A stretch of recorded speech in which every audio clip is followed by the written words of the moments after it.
you. And we go back many years where I met you.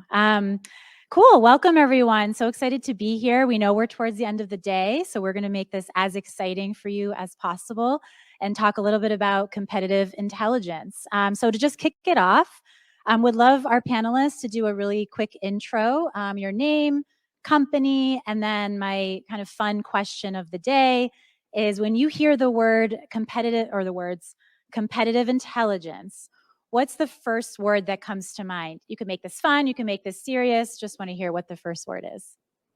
All right, I'm Christine Ferrucci-Ross. I actually have helped organize Startup Boston for the past 3 years, and I'm super excited to be a speaker this year. I work at Akamai Technologies, which is not a startup anymore, but had been working in startups before this, so I'm excited to talk about it. And I don't know if there's a word, but there's an expression that I think of all the time when we talk about competitive intelligence, which is most companies die by suicide, not by murder, right? Which is that like whatever you learn here, if you don't do anything with it, right, that most of your success is really based on things that you will do and not do rather than what your competitors are doing or not doing. So that's what I usually think about when I think about competitive intelligence. That's on you. I'm Tyler Brace. I am the manager of market intel at MailChimp down in Atlanta. When I think of just competitive in general, I think of strategy, and that can go into sports, it can go on the business side, anything. You need a strategy in order to compete. So you have coaching, you have practice, you have plays, all of that is a strategy to help outsmart the competitor. It's the same thing with business. So I always think of strategy when I hear competitive intelligence. Yeah. Hi, everybody. My name is John Judge. I run sales for a Boston startup by the name of Crayon, and we are a competitive intelligence SaaS platform. Given my title, when I think about competitive intelligence, I think about winning more deals, winning more competitive deals, because we have the ability to use a phrase that I love. Only with Crayon can you get fill in the blank. And I can say that, or my reps can say that with confidence because we know what the other folks can and can't do. Cool. John, you just got a shout out. Love Crayon and all the info. Somebody on chat. It's my mom. Okay, awesome. Thanks for the intro. So to kick off, John, I'm going to bring this first question over to you. How would you define competitive intelligence? I guess in the most simple way that comes to mind. Sure. Competitive intelligence is legally knowing what's going on outside your organization's four walls and knowing that with confidence. And there's a myriad of ways you can go get that information, but it's knowing what's going on outside your four walls and having confidence in that information so you can act on it. Love it. And I love that you put legally in there. We'll talk about the legal ways later. No, just kidding. Cool. So the next set of questions are going to be if you're just starting out with your competitive intelligence. It's the first time you're really getting into it. So Christine, this question I want to direct to you to kick off. And any of these questions, if anyone else wants to jump in, feel free. So if you've never utilized competitive intelligence before, what would you say is the best first step? So I think the best first step that you've hopefully already done is search engines, right? That if you're really new, like you just founded your company and you don't know who your competitors are, you start searching on your space and see what companies come up. I would search on the problem I was solving because sometimes competitors do exactly what you do. Sometimes competitors solve the same problem, not in the same way. Maybe they have a different solution. So they're competitors in a different angle. And then I hate to say it, but Excel spreadsheets, right? You got to have some way to keep track of it.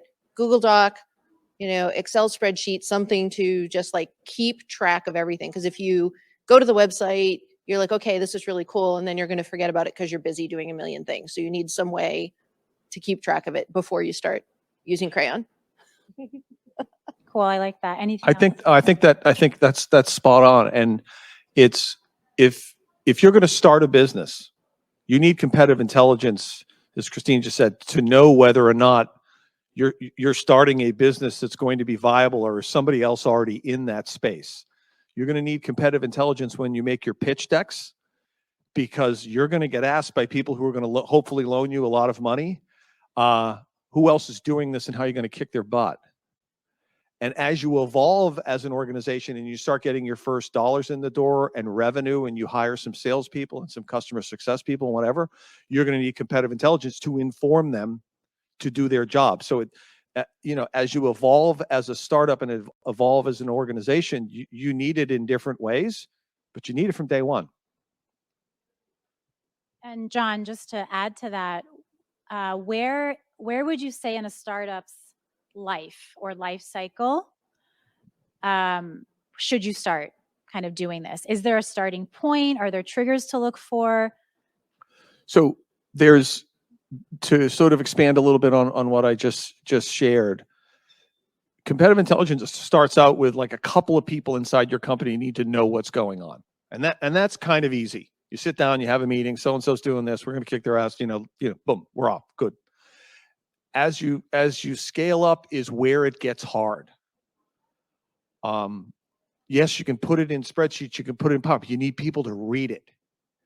So you've got to be creative in the way you distribute competitive intelligence, even though you as a leader or you as an owner know it's really important.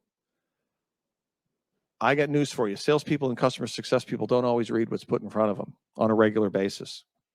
So you need to think about, all right, we can handle competitive intelligence from a conversation perspective inside of our organization and be informed. But then you've got to come up with creative ways to get people excited about using it, and then demonstrate the return on that investment. Hey, we saved the customer because we knew what was going on. We won some business because we knew what was going on. We beat somebody out of a space because we knew what was going on. That's actually really important too. About salespeople read stuff the minute they need it and not a minute before that. So it has to be in some kind of digestible form. So the format that you are delivering is super important. It's not just what you know, but it's how you communicate what you know, because if they can't read it and digest it right before they go into the sales call, then they're not going to come back. Yeah, got to know your audience and how they digest the information. Very important. Yeah. And we're going to actually come back to that whole topic soon. So for anyone actually that wants to answer on the panel, when you're just starting out, what kind of information should you start collecting? Oh, there's so much, right? There's so much. I always suggest like sitting down, thinking of lists of keywords, just keywords that you think will trigger your company to come up or your competitors to come up on a Google search. And then you literally search. If you don't have a software or you don't have, consultants to help you with your CI, start just gathering kind of like grassroots intel any way you can. What are they called? I'm sorry. The Google alerts. Oh my God. Google alerts, social media searches, word of mouth, a chat with, your competitors, support chat, support websites, anywhere you can find, that's like a good place to start. And then I'm sure we'll talk about this too, but that's the way to start to get to people to pay attention to that sort of intel that's out there, because there is so much, and start to get people to buy softwares that will put it in one place for you to make your job a little easier. Yeah, to spot on, Tyler. And the other piece that I would say, we refer to it as field intelligence. As you're starting up and you're growing, you're going to have salespeople picking up the phone, banging away, BDRs, whatever. They're going to hear something. You want to gather all of that. Now, you've got to have what we call a curation function, because there's a lot of stuff out there that's competitive, but it's not really intelligence. It's just kind of noise. But you want to have a mechanism to gather what your sellers and your customer success, anyone who is touching a prospect, anyone who's touching a customer, is hearing. Like, that's the cheapest way to do it. You're already paying them to pick up the phone and answer the phone. What did you hear? Great. We heard the same thing 3 times. Okay, that kind of validates something's going on with that particular competitor. What are you going to do about it? Field intelligence is the smartest, easiest way to go get stuff. The hard part about field intelligence is curating it, because sometimes it's just, boy who cried wolf, and other times it's like, my God, this is huge. Field intelligence in terms of sign up for your competitors' emails on their email list. See what they're sending out to prospects and their customers. That's legal. That is That totally is very legal. legal. Yeah. They don't have to send it to you. They can kick you off the list, but you can ask for it. Yep. But what you Create were many saying, new email addresses. right? Or you could ask your friend to download the document that you wanted from them, just saying with their email. But what Tyler said, going back to like the beginning about strategy, another thing, like if you're really just overwhelmed and you don't know where to start, if you start with the strategy of like, what's a question you want to answer, right? Like, do I think this competitor is selling to the same buyer in a company that I am? Right. And you can read their stuff and say, does it sound like they're talking to engineers, or does it sound like they're talking to business people? Like, who does it sound like they're writing for? Like, you could ask that question and then evaluate everybody, right? Or you could ask a question like, if I wanted to improve my SEO, like what keywords is everybody else using that, are all of my competitors using the same words? Right? Are they like using different words from each other? Like if you started with a question you wanted to ask, and then again, because you want to do something with it, right? Based on the answer, you're going to do something. Then that goes back to the strategy that Tyler was talking about, right? Like to be able to action on something. Great. So this was kind of some nice grassroots ideas of how to get started in competitive intelligence. So let's say you wanted to try to get a budget for a platform. Tyler, I'll start with you. How can you start to convince leadership and get buy-in that we need to do this? And yeah, I think John has all his opinions on it. I'm cheering her on. Yeah, you Yeah, have how to do you, prove what the worth. do you do? Yeah, you have to prove the worth, and you have to prove the return on investment into CI. So step one, I would say, is think of all the different ways people at your company can use competitive intelligence, from product, marketing, sales, the more obvious ones. What about your legal teams? What about your HR teams? Like, how can they use any bit of information that comes from their competitors that might help them with their own personal strategies, right? And then once you have that sort of plan and you kind of have people maybe thinking about it in a different way that may not have assumed CI was for them, then you can just start to, I like to just put hands in different baskets is what I like to call it, right? Well, hey, you hear that like, so-and-so, I'm trying not to name names, so-and-so hired 50 new employees. Few of them are in Germany. Are they expanding? How many different teams could use that information from that sentence I just said, right? A few different ones. HR, maybe engineering and product, because if they're hiring, elsewhere, maybe your corporate strategy C-suite. Are we trying to land and expand also in Germany? So many different teams can use different parts of that sentence and to their advantage. So you just have to sort of think in a different way of how to get multiple people to buy into this to prove that you need to invest more money into CI. Yeah, and we talked about this on the way over today. We walked over together, and we were psyched for this question. We have a couple of calculators that we hand out to prospects or walk prospects through to help them do just that. And as your organization grows, you're going to spend money, you're going to invest people and time into gathering competitive intelligence. That starts to get really time consuming and really expensive and really inefficient. So there's an efficiency side to proving ROI. Hey, we're doing this and we're doing a lousy job and we're spending X amount of money every year. Hey, we need to go buy a platform, or we need to, hire the right kind of person to do this right. The other side is, how are we going to go win more competitive deals? Like, what's your ASP? You're going to start to figure out, hey, we lost this deal to so-and-so. We've lost a bunch of deals to so-and-so. Did we lose them for reasons we should have been a little bit more on the balls of our feet? We could have been more informed about what was going on with that. We could have competed to win better.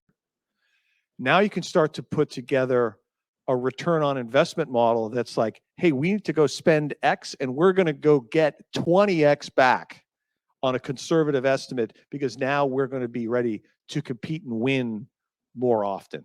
So there's kind of two angles. The efficiency angle, you got to be spending money to sort of make that one work. But the other side is that you're in market, you're starting to win business, you're starting to gain customers, and people are stealing your lunch. Let's shut that off. And maybe we spend a little bit of money to shut that off, and then ARR goes up. So this question is not explicitly on here, but I'm confident everyone can answer it. What department usually do you go to? Like, who owns competitive intelligence typically? That's tough. We're all on different 'Cause teams. we're all, yeah. Yeah. So. Usually when you hear about it, it's product marketing and sales enablement. And that's usually number one. But for me at MailChimp, I sit within the corporate strategy department, within the customer market insights team. And so I worked very closely with our strategy activation managers to kind of put things so that they can work with product and put things directly into our roadmap. So a bit different approach to CI than the typical, like what JJ really focuses on, which is also very important, getting money in the door and winning those deals. But typically, yeah, it is when you most commonly hear about it is product marketing and sales enablement. Yeah, when we do most of our, like, the persona that we pay attention to the most, because it's typically where the budget lives, is somewhere in the chief marketing officer's budget. Mhm. Now, they serve many masters. They serve product, they serve sales, they serve customer success, what have you. But typically, when the CEO says what's going on with so and so, it's somewhere in the product marketing function or in the marketing function, or sometimes sales enablement, but usually the sort of overall ownership of what's going on with these companies sits inside the organization's marketing team somewhere, and the money does too. Right. And I am in product marketing, and competitive intelligence sits with us. And I think it goes back to what problem are you solving internally with the competitive intelligence? So if you think about, like, if you're a startup that's big enough to have a product marketing function, for example, or a marketing function tends to be product oriented at the beginning, right?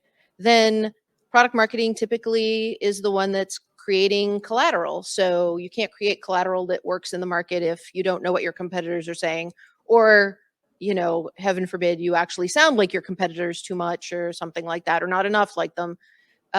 You work with sales, you help sales build collateral, right? You talk to, almost everybody in the company. So part of that is just because of what product marketing does. That's why they're the team that tends to have it. But I think it's not always the case, but it's usually, that's why I think it's kind of a logical fit there. Because if you want to win deals, then usually product marketing is pretty closely aligned to that. And then Christine, what would you say, and is there a ballpark budget amount, or can one do this in a very bootstrapped way? Lots of money. John wants lots of money. Yeah, John. Yeah, what would you say, since So, it does typically yeah. fall on your team? So it does fall on my team, or product marketing in general. And so I think that it can range, right? I actually will say, I don't personally have budget as part of, like, my remit within product marketing right now, but it can range, right? So part of it is how much do you have? Part of it is, ironically, I think you tend to get budget for external tools when you're fabulous and you deserve more help, or when you're horrible and they don't want you to do it anymore, and you need somebody else to do it for you. So unfortunately, you have to, like, be at one end of the spectrum. The people who are good at it but not great tend not to get support because nobody knows what they're looking for. So it's like, yeah, you're doing fine. So I would say, bootstrapping, definitely all startups have to start somewhere. So again, Google Excel files and all that. And then the more that you can prove, like, okay, we won this deal, can I get some of that budget, right? Or I've won this many deals, that's this much money that product marketing contributed, or that marketing contributed, right? Like most marketing functions, if you have a product marketing function, you probably have a marketing organization that has some kind of metric, right? Some metrics that they're measuring. But based on those metrics, they might say, here's the money that we need. Part of that depends on how many competitors do you have? Are you in a market with 100 competitors? Are you in a market with 50 competitors, with 10, right? So, you'd have to really kind of think through the logic of what you're going to need for that. And then build the budget based on what return you think. Like, we're winning 50% of our deals. We could get you to 60% with this kind of an investment. I mean, obviously you'd have to prove that out, but that would be the way that I would think about looking at going from bootstrap to I actually need. And the budget, I might say, might not be a tool. The budget might actually be a competitive intelligence person, right? An expert in the space. So like budget, when we're talking, could be people, and it could be tools, and it could be a combination of things. Tyler and I, we chatted a lot walking over here. 3-4 years ago, this wasn't a thing. It wasn't a category. It wasn't a space. It wasn't a function.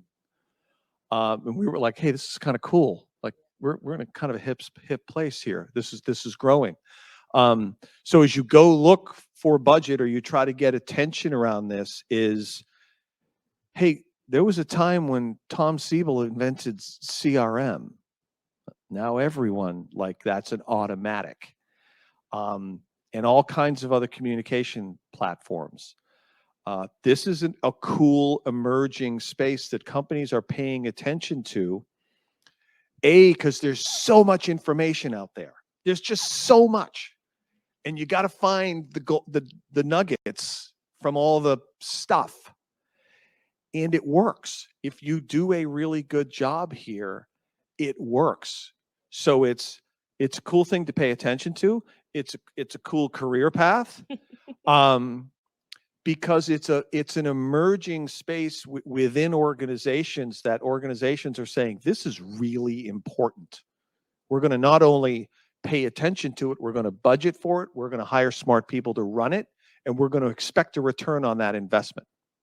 And it's kind of cool because it's a little bit meta, right? Like, it's competitive in itself to even be thinking about this and being one of the first people maybe in your industry or in your market who are thinking about it, especially as these companies are just starting up. And if you have it as at such an early stage in your business, your chances are you're beating whoever else out there in the first place, just by already trying to think about this kind of stuff and already trying to track some of this kind of stuff. So I think that's really cool, just seeing it, how the industry of CI has grown in the past, 3, 4, 5 years. I agree. I still think it's rare. I don't see a role dedicated very often. I think it's growing. They're blowing up now. Like, So I'm it's starting to awesome. see them like everywhere. That's awesome. Cool. So we're going to move into a set of questions around what happens after you have the information. So let's say you've done some collecting, whether it's a platform or an individual at your company who's doing that. Tyler, I'll start with you. What departments would you say, we touched on it a little bit earlier, but what departments would you say benefit the most with competitive intelligence? We'll start there. Yeah, all of them. Yeah.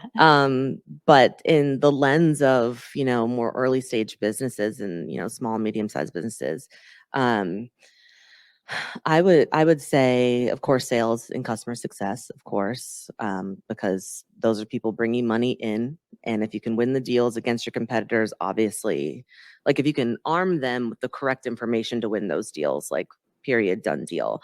But I think that there's a really big use case for product and marketing, and of course product marketing, but separate. Because if you can inform your product teams of the functionalities, the ins and outs and inner workings of probably the same exact feature or offering at your competitor, there are ways to sort of to tweak that to differentiate yourselves so that prospects and customers are more interested in your product than theirs. But you need to know what those inner workings of their stuff is first. And I think that's a really interesting angle of CI is that product bit and how they're positioning their products to, again, users, prospects, the rest of the market. But yeah, I love using it for product and doing different roadmap things with the product, just to figure out what's table stakes in the market and what's going to set us apart in the market. And what you gather may not mean something to the sales organization, but is massively important to the product organization. So, packaging and promotions and, frequency of mentions on Twitter feeds. Salespeople could give a hoot and a holler about that. The product and product marketing team care a lot about that stuff because they're like, wait a minute, these guys are blowing up. Executives, as you mentioned earlier, Tyler, care about, wait a minute, they're starting to hire wait a minute, they hired a couple of executives in this particular geography. Wait a minute, they're coming into our turf. Like, we got to, what are we going to do here? And then, of course, the salespeople want to know about pricing, any new key features. How do we differentiate ourselves? How do we make those confident only with statements?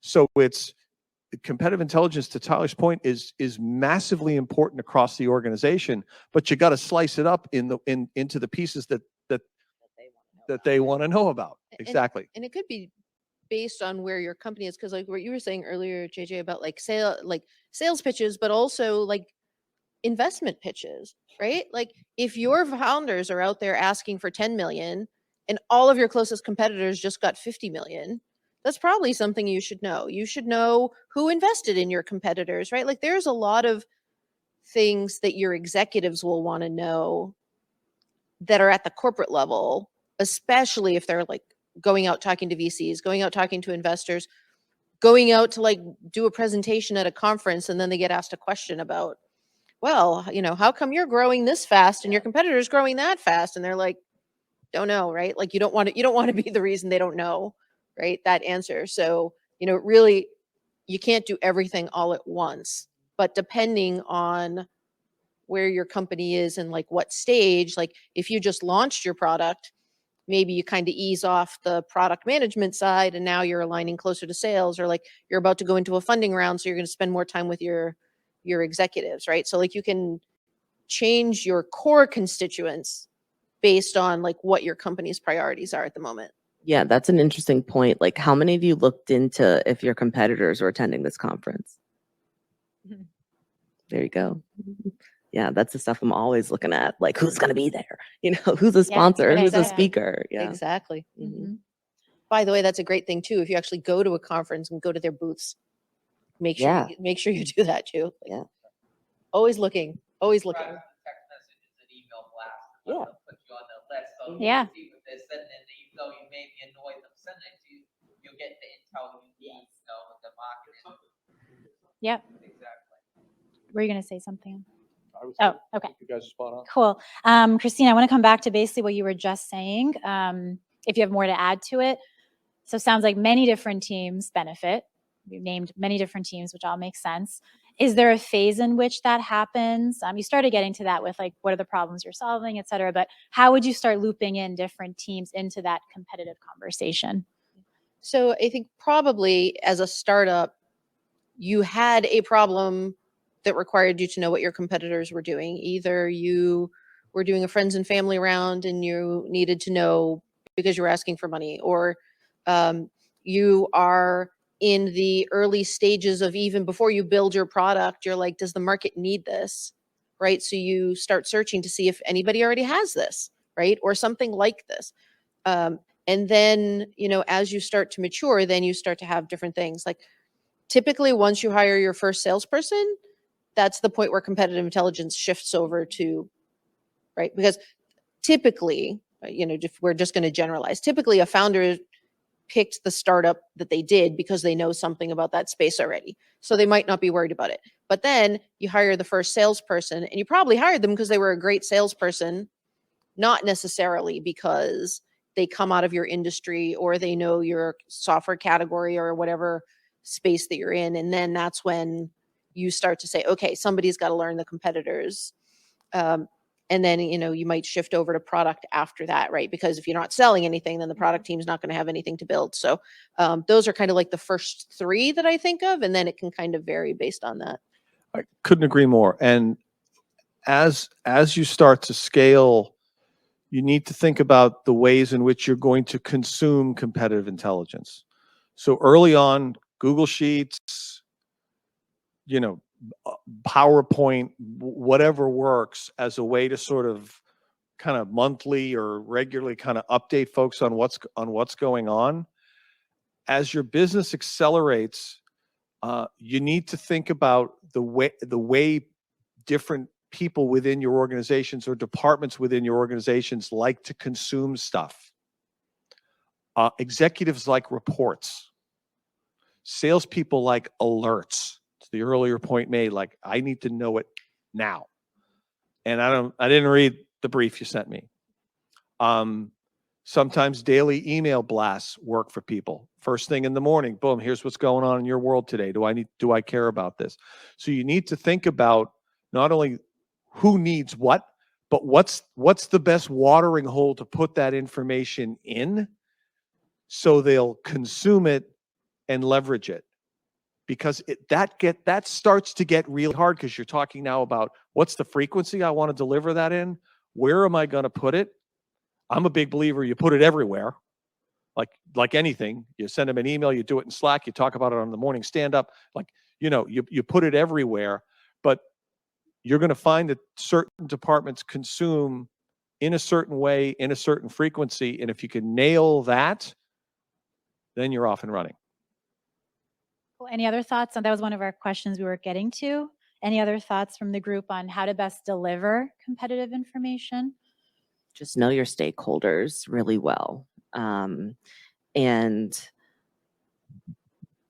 how else to elaborate on that? It's like, know your stakeholders, and sometimes you have to handhold them, right? You have to lead them exactly to where you want them to be and to exactly the conclusion you want them to draw from this information. And that's just how some people absorb information, right? As JJ was saying, sometimes you got to send them an email. Sometimes you really have to get them in a room, all around a table, present to them and talk it through so that they understand the implications of what's going on. But when I'm starting a project, that's like number one. Who are my stakeholders? And beyond that, where is this information going to get shared? So then I can take that back and know how I'm going to have to present it in whatever way, shape, or form. And I think I would say, so as a product marketer, I am on both sides of that, right? I am the creator of the competitive intelligence information, but I am the consumer of competitive intelligence information. So when I think about delivery, I don't think about giving salespeople like, hey, did you know competitor A did this today? What I think about is, if I'm writing a product brief, is this differentiated? Like, is this something that's going to resonate? Like, am I building a customer deck that the salesperson can use with confidence because they know that it's covered all the angles, or like that, there's a document Q&A that like they can answer. So sometimes you're giving them the actual competitive intelligence. Sometimes you are giving them the benefits of the competitive intelligence in a different format. Your website looks much better. Your SEO is performing better. Like, so you're not, so when you're talking about like delivering competitive intelligence, it's not always like a brief or like something about like, again, like here's everything that happened this week. It could be that you're delivering it yourself because you are performing your function better, and then that's helping everybody else that you're working with. And it's not always good news. We've kind of talked about, or maybe I've leaned towards the like, oh, you figure out what your competitors are doing, you're always going to stay ahead of them. Sometimes you find out you're behind, either in your selling process or your actual product or the way you market your product or what have you. And what are you going to do? Like, you can't magically make your product better. So what are you going to do? All right, we're going to stay away from that market, or we're going to position ourselves this way, or we're going to make sure our sales folks, when hit with this, they don't get caught flat-foot. So we've got to write messaging around the, hey, we're powerful here, here, and here, and we're not so good here. Here's what we need you to say, or here's the dialogue we want you to be prepared to have, because it's awful when any of your client-facing folks get caught flat-foot. Hey, I heard so-and-so can do this.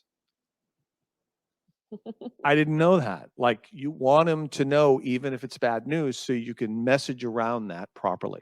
Yeah, it's all about, at the end of the day, SEI is all about knowing your strengths and weaknesses and promoting your strengths while working on your weaknesses.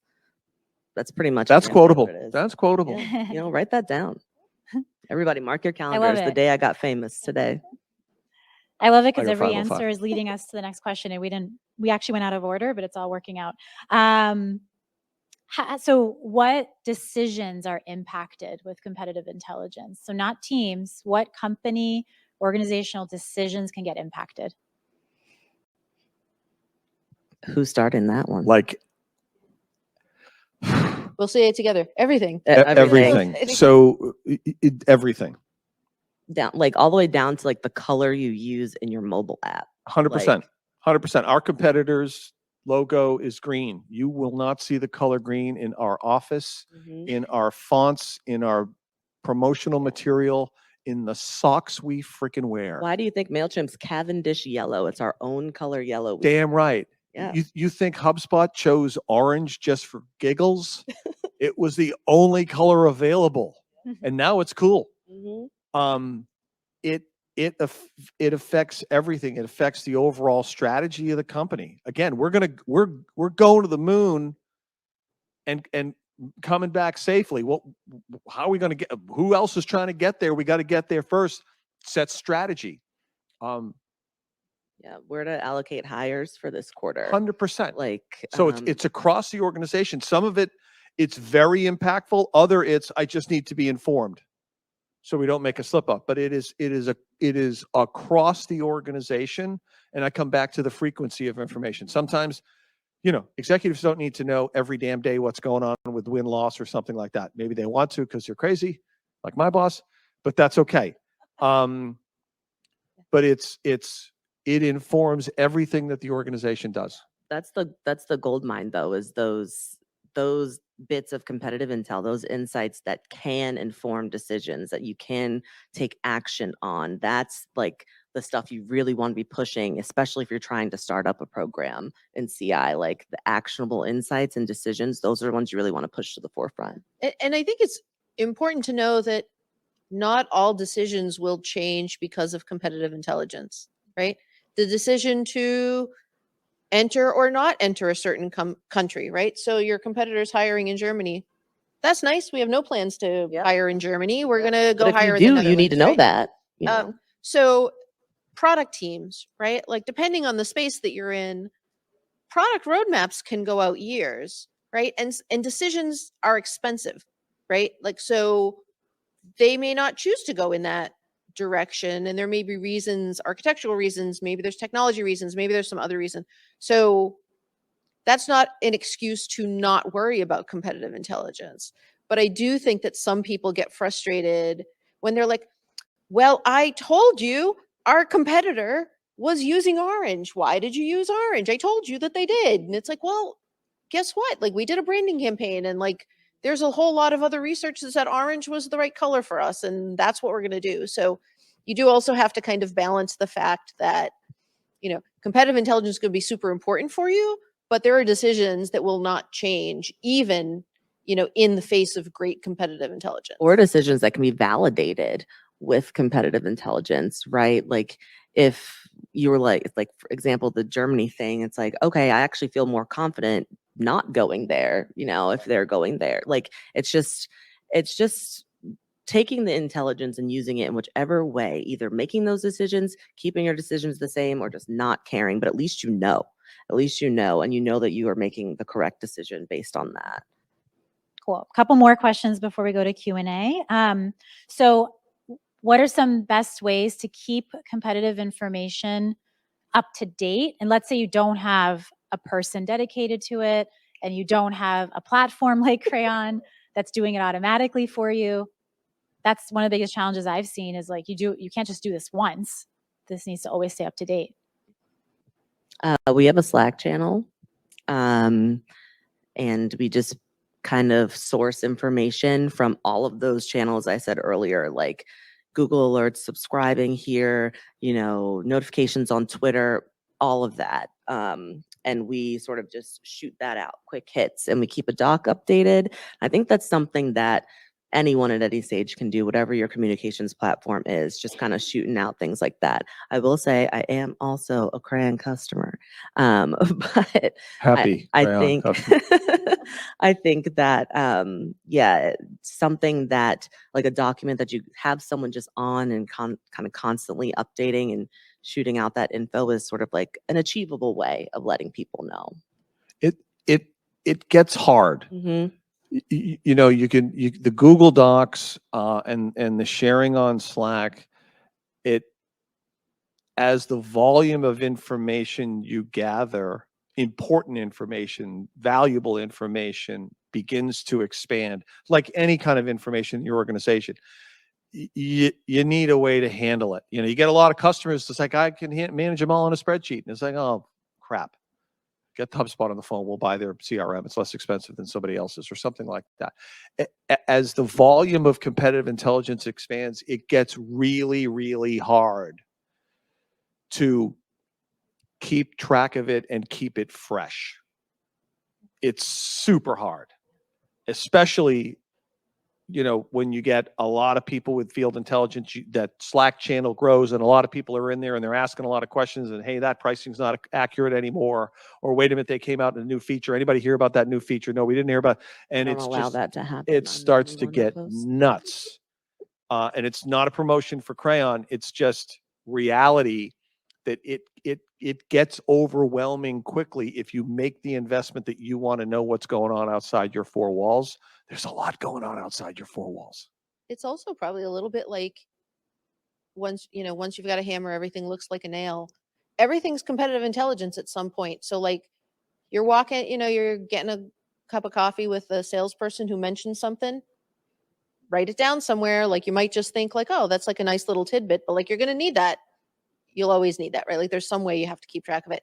A lot of people like get together for lunch, do a CI lunch once a week or once every other week. Make Friday morning at 9 a.m. your hour for trolling websites and, going to read Reddit posts or reading like posts where people like score products, like whatever. Like you have to have some kind of formality in your approach, even if you don't have a formal system or a formal, role dedicated to that. You just have to make sure that like you are constantly feeding that engine, RSS feeds, Google alerts. Like, I mean, there's a lot of ways that you can keep up with stuff, but you have to like just make a note that like you're going to check every day before you go home. You're going to, set aside time to go out and chat with the sales folks or whatever. But like you have to make that part of your schedule somehow. Yeah, Or stay somebody has organized. to have it. Build it in and stay organized and structured with it. And you begin to build a culture inside your organization that runs, like some of you will be product driven, some will be market sales driven, other different ways. But you want to have a culture of we compete and we win. We have a culture of being smart about what our competitors are doing. So we either stay ahead of them or we realize when we're behind, but it runs through the organization. This isn't some job of 2 or 3 people in the product marketing organization. You want it to become a cultural thing because it helps you retain more business, win more business, grow faster. Yep, I love that. And I think bottom line is there's no real magical way that it stays up to date. If there's buy-in across the organization and you start sharing that information with everyone and everyone sees the benefit, like you said, John, it becomes part of your culture, which I love. Okay, so let's do our final question before Q&A. Christine, I'll start with you, but then Tyler or John, if you want to add to that. So how do you know your efforts are working? Let's say invested money, like what are the KPIs, metrics you look at? My favorite question, because like this is where it all matters, right? Like you have to show some benefit to it. So as a product marketer, I look for a few things. One, does my sales team all hit the same points, right? So like, can I trust that each salesperson, given the same customer deck, is saying the same points in the same way, right? Because I've created messaging based on what I've, seen from competitors. Are we winning more deals, right? Because of competitors? Are we winning deals away from specific competitors? Because like maybe as a startup, you're looking around and you're like, okay, you know what? I could pick off that competitor, or that competitor doesn't sound anything like me. They do the same thing, but they're not selling to my people. So like, I'm not interested in like, I want to know what they're doing, but I'm not going after their customers. So like, are you winning more? Are you getting more hits on your website? Like, part of it depends, going back to the question of like, where did you start your competitive intelligence? But for me, it always comes down to, can I prove that people are doing things differently? And can I prove that they are getting better results of the things that they are doing because of the way that we have changed our working because of it? So to me, it's always like you have to have, it doesn't have to be a hard number, but you have to like prove that some change has happened for the better. Yeah, and that culture bit that we talked about before is also important when you start to see more people interested in, knowing about the competition. I think that's how you get to a position like mine where I have a team dedicated just to competitive intelligence, right? But it didn't start that way, right? People saw that this knowledge was powerful and they start to buy in, they start to get excited about it, and then the resources and, the buy-in start coming your way. Agree with everything just said. The only thing I'd add is set a baseline, and maybe do it against one or two of your major competitors, and set the baseline. How many customers have we lost to that competitor over the last 2, 3, 4 months, whatever you want to set? How many deals have we lost to that competitor? Okay, we're going to invest in competitive intelligence. We're going to get better. Are we retaining more customers against that competitor? Are we taking more business from them against that competitor? If you are, great. Figure out why. It wasn't magical. You did something, and go rinse and repeat. If you invested in it and yet you're still losing customers or you're still not winning those deals, figure out why. But I would start with a baseline of retention and growth and see if you can move that dial. And you can put on a Google sheet and measure every month, and it works like nobody's business. The baseline is super, super important, because most of you will be able to prove what happened afterwards, but you won't be able to track back to, like, our win rate is now 75%. Great. What was it before? Right. Nobody knows. Right. Right? Like, you don't want to be in that position. So the baseline, believe it or not, is going to be like one of the deciding factors in your ability to prove that CI was valuable going forward. If like, you have to have like the starting point. And I'm going to tell you some sad news. Your salespeople, when you get big and bad, and you got a lot of them, will suck at keeping your CRM up to date and accurate. That's not true. They all lost on price. They just lost on price. They won't put the competitors' names in. There's all kinds of other stuff. So you got to find a way to keep that element of your CRM, or however you're going to measure it, Sticky. up to date. Like, you're going to cajole them. You can't let them book the deal without putting somehow, some way. I've got other technical hacks I can tell you about, but that is going to be a barrier towards broader scale baseline measurement and success. It's like, oh no, that was a competitive deal, but so was in the CRM. You got to fix that. Thank you. Awesome tips on that. So we're going to move to questions.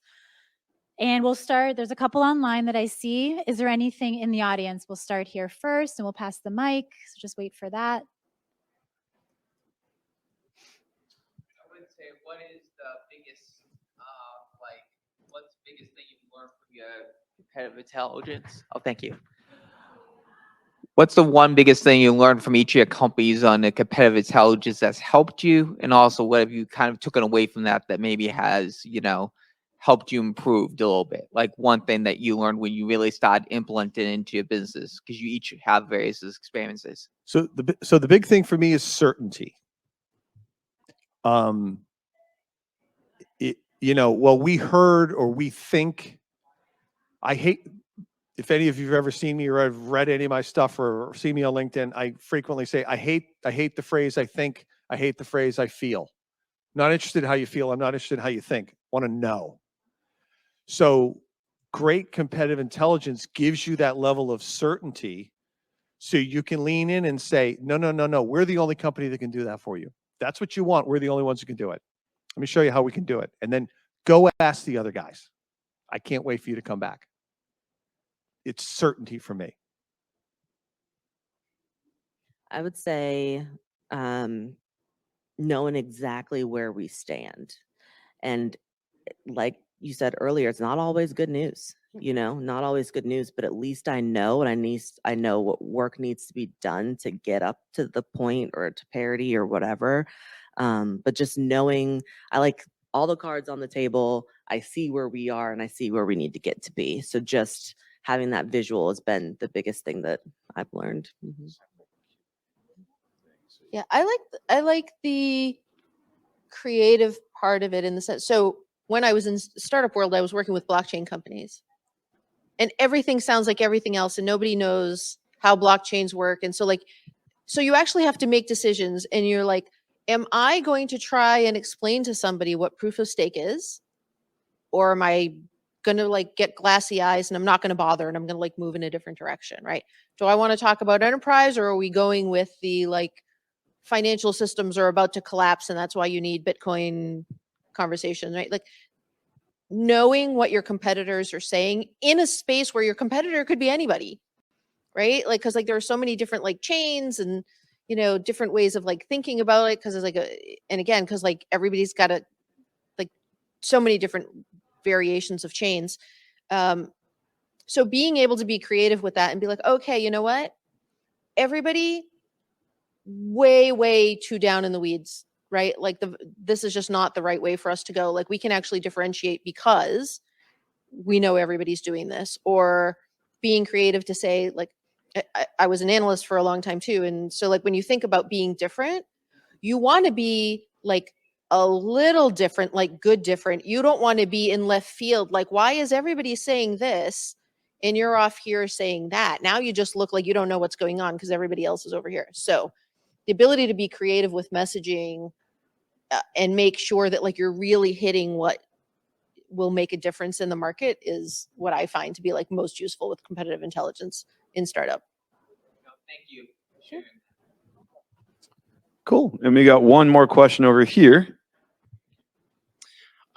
So in a slightly larger company, if new information comes up and sales and marketing end up on different pages of what they think is right or wrong based on that information, what's your guidance to get them back on the same strategy hand in hand?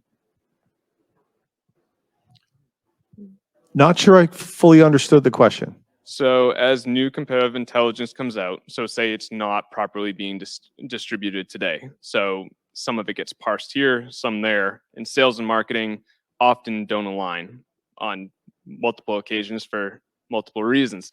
But how do you get them back on the same page if that information is at various stages over here, even if you get all the up-to-date information in both hands, but one leader in one category over here in marketing finds that they should be utilizing it this way in marketing the product, but sales is going the opposite direction. I think it's why you are beginning to see the massive emergence of competitive intelligence as a role.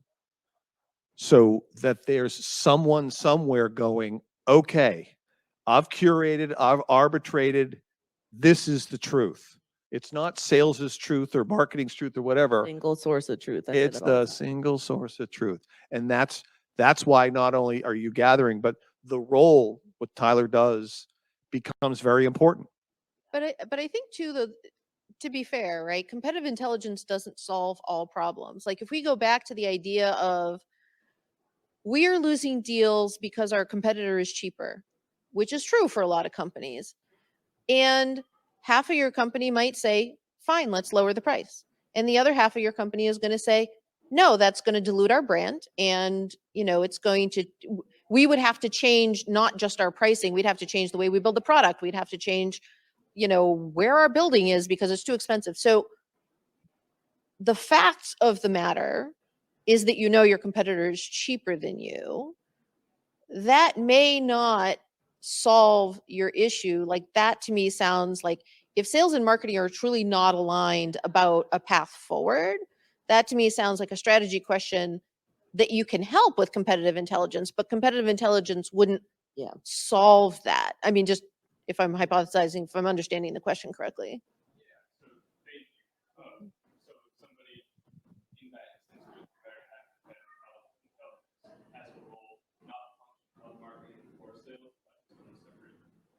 If you can, that's the ideal world, but that's hard, especially in an early stage company, right?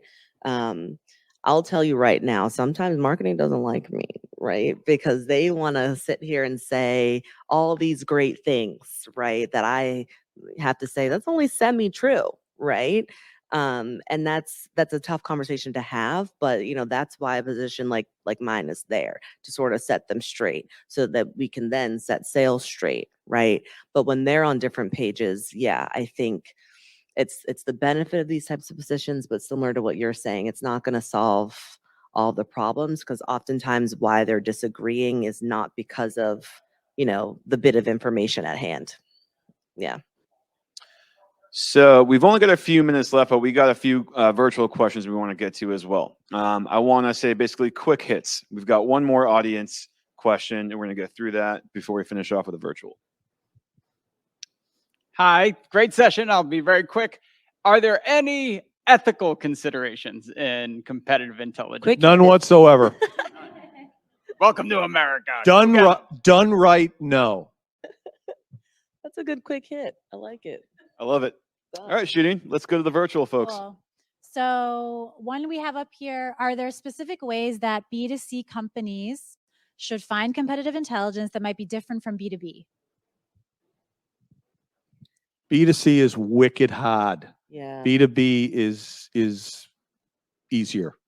That as a B2C company, you really, and B2B, it depends. Lots of different types of users at MailChimp, but that starts with segmentation, your customer segmentation. You really need to know who your customers are, what they would be using your products for, research all of them completely separately to competitive intelligence, if you have the luxury for that, and then bring that information back to sort of influence even your competitive landscape. Might be different for each one of those segments. I'd say where you're searching, because after the websites, right? If you're B2B, maybe you're looking at Gartner, maybe you're looking at the Wall Street Journal. If you're B2C, maybe you're on TikTok or Instagram or, doing other things. So your sources of information are probably going to be the biggest difference. Cool. The next one, this is one we've touched on a bit. Suggestions on the type of technology or worksheet to use for documentation. What would you suggest? Just maybe each of you pick your favorites. All right. Sorry. Simple plug. If you get to about 100 people or more, and you get to maybe 10 million in ARR, you need a competitive intelligence platform. Yeah. Until then, there's a whole bunch of other cool ways you can go do it. Do you want to go while I think? Sure. So to borrow a line from fitness experts, right? The one that you will actually do is the one that you should use. So you're an Excel expert, that's great. There's nothing wrong with Excel. If you have, a CRM, you've got Salesforce, you've got some CRM tool you can use, dump it in there, right? I mean, like the point is that it has to be the kind of thing that you will use every day. If you've got like a stream of consciousness Google Doc or a Word file, fine. That's, if you're using that, you're going to be ahead of like 80% of the other people in your space. Yeah, I like solutions that put everything all in one place for me, because MailChimp has a lot of different competitors for different offerings, but having all of that information filed down into one system for me, or one software or whatever, where I could just kind of go and see what I'm looking for at the time, that's really what I look for. I am not an Excel expert. I don't even know how to sum the lines or whatever, like no clue. But yeah, anywhere where it's all in one place. Cool. Do one more? Sure. So I'll take one from this other virtual. Kind of sort of a product question. As I'm building my product, I've discovered other startups with very similar offerings. What's the best way to deal with this? Should I always try to avoid competing directly and instead target a different segment? Or is it okay to share a piece of the same pie? I feel like we can talk an hour about that question itself. That sounds so. From the product marketing side, I would look at those competitors and I would ask myself, are they solving the same problem but doing it in a different way? Or are they doing exactly the same thing? Right? And then is there room in that market for both of us? Right? Because if you're a startup chances are, yeah, there's enough room for everybody, right? Like, I mean, if you're at $1 million and you want to get to $2 million, like, okay, there's probably room for you and Microsoft, right? Like in that space. So I would say that I would look at whether or not I could compete effectively in a space in that market, right? So like rather than think about like a huge space, right? Blockchain, I've got a solution that's decentralized identity, and here's like other players that do decentralized identity. And okay, and maybe these people are selling to banks, but I was going to sell to banks, maybe now I'm going to sell to insurance companies, or maybe I could pivot and sell to retailers or something. So like there's always a way. I like, unless you are literally just an exact copy of another piece of software or a consumer product, it doesn't have to be software. Even if it is, I mean, like look at in a B2C environment, if look at makeup brands, right? Oh God. Like you could go pick up like 12 lipsticks and they will all be almost exactly the same color. But you know what? All 12 of those companies doing fine, right? So that's the way that I would think about it. I think there's usually a way for you to compete. If you have a good strategy, trust your strategy. Competitive intelligence informs your strategy. It doesn't set your strategy. So stuff's going on. Okay, deal with it. If you like your strategy, go with it. Let competitive intelligence inform your strategy like a lot of other things informs your strategy. Cool. Thank you. Thanks everyone, our panelists, and the great questions. And I'll pass it back to Shaheen.